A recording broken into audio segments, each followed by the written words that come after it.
اہل سنن کے ہیں، اہل سنن کے ہیں وہ پیر کامل صدر اللہ فاضل۔ السلام علیکم ورحمۃ اللہ وبرکاتہ۔ محترم ناظرین و ناظرات، سامعین و سامعات، آج ہم آپ کو بتائیں گے قربانی ہی کے تعلق سے چند ضروری مسائل۔ آپ حضرات میرے ساتھ جڑے رہیں اور شریعت محمدی کے کچھ مسائل کو سمجھیں اور ان پر عمل کریں۔ یاد رکھیں، بڑے جانور میں آپ 7 حصے کر سکتے ہیں، جس طرح کٹیا، کٹرا، اونٹ، گائے، بیل وغیرہ۔ ان بڑے جانوروں میں آپ 7 حصے کر سکتے ہیں۔ سب سے پہلے ہمیں یہ بات دیکھنی ہے کہ ہم جو حصہ کر رہے ہیں جس جانور میں بھی، اس میں دیگر حضرات کیسے ہیں، وہ اور ان کی نیت کیسی ہے۔ کہیں ایسا نہ ہو کہ محض ان کی نیت قربانی کرنا نہ ہو بلکہ صرف گوشت کو حاصل کرنے کی نیت ہو، چونکہ یہ چیزیں ہم کو دیکھنی پڑتی ہیں۔ اگر ان 7 شریکوں میں سے ایک تو آپ ہو گئے، تو بقیہ آپ کے علاوہ جو 6 شرکاء ہیں وہ اچھے ہونے چاہیے اور ان کی نیت بھی اچھی ہونی چاہیے۔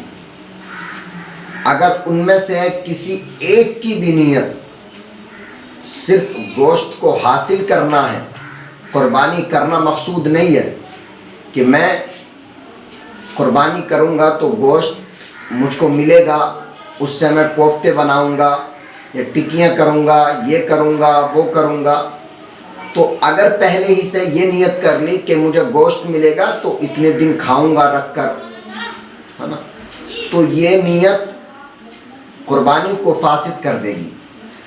بے شک گوشت تو ملے گا، ہے نا، گوشت تو ملے گا ہی اور آپ ہی اس کو کھائیں گے، لیکن اس سے پہلے قربانی جب کریں تو یہ سمجھ کر کریں کہ یہ عبادت ہے، اللہ کی عبادت ہے، اور اس قربانی سے اللہ کا تقرب حاصل ہوتا ہے، اس قربانی سے اللہ کا قرب حاصل ہوتا ہے۔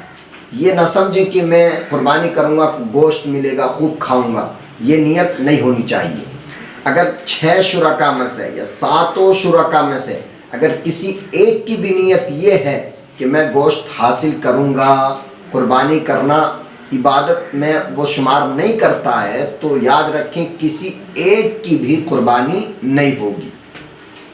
آپ پہلے اسے دیکھیں کہ ہمارے شریک کیسے ہیں، اسی جانور میں حصہ کریں جس جانور میں شرکاء نمازی ہوں، جس جانور میں شرکاء باعمل ہوں، اس جانور میں اگر آپ حصہ کریں گے تو یقیناً آپ کی قربانی رب کی بارگاہ میں شرف قبولیت کے منصب پر فائز ہو جائے گی۔ آپ حضرات اس چیز کا خیال رکھیں، قربانی میں جب کسی جانور میں شرکت کریں تو یہ خیال رکھیں کہ ہمارے علاوہ دیگر شرکاء کیسے ہیں۔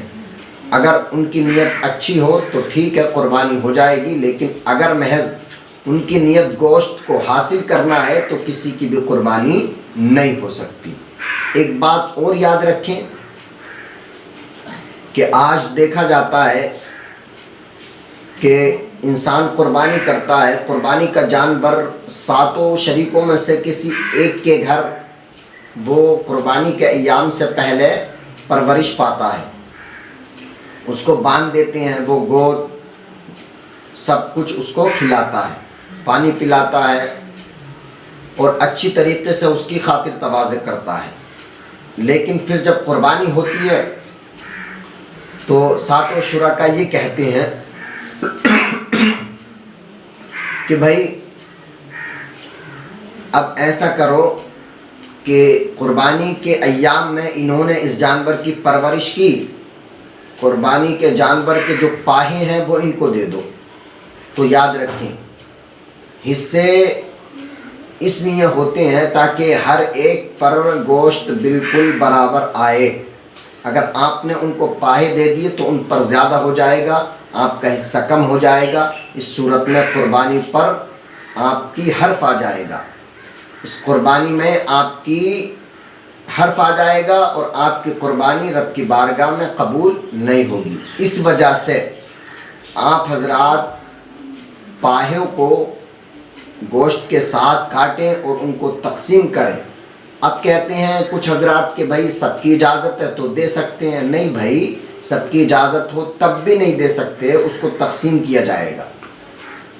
تقسیم کرنے کے بعد پھر اگر آپ چاہیں اپنے حصے میں سے نکال کر تب دے سکتے ہیں، لیکن تقسیم کرنے سے پہلے آپ بالکل نہیں دے سکتے۔ اور ایک بات کا خیال اور رکھیں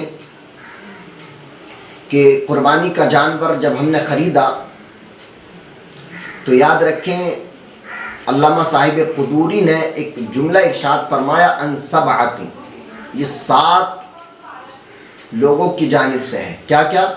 بدنہ یعنی اونٹ، بقر، گائے اور شاۃ بکری، بھیڑ بکری، یہ 7 لوگوں کی جانب سے ہے۔ اب جب ہم نے قربانی کا جانور خریدا، خریدنے کے بعد اب ہم اس کو پیسے دینے ہیں تو اس میں مختلف قسم کے لوگ ہوتے ہیں، کچھ زیادہ امیر ہوتا ہے، کچھ کم درجے کا ہوتا ہے، کچھ اس سے بھی کم درجے کا ہوتا ہے۔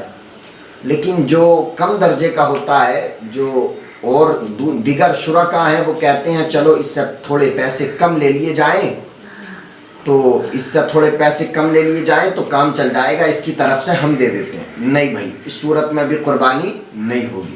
کیوں؟ کیونکہ 7 کا حصہ پورا آنا چاہیے۔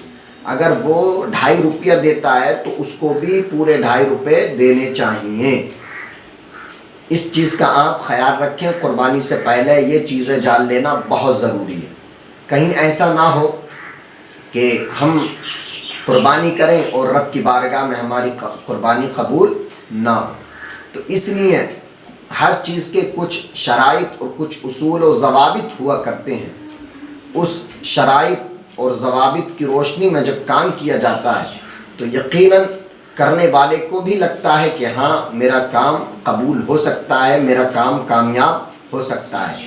آپ حضرات بھی قربانی کے ایام سے پہلے ان چیزوں کو ضرور سنیں اور اس چیز کا خیال رکھیں کہ ہمیں شریعت محمدی کے اصول پر چلنا ہے۔ السلام علیکم ورحمۃ اللہ وبرکاتہ۔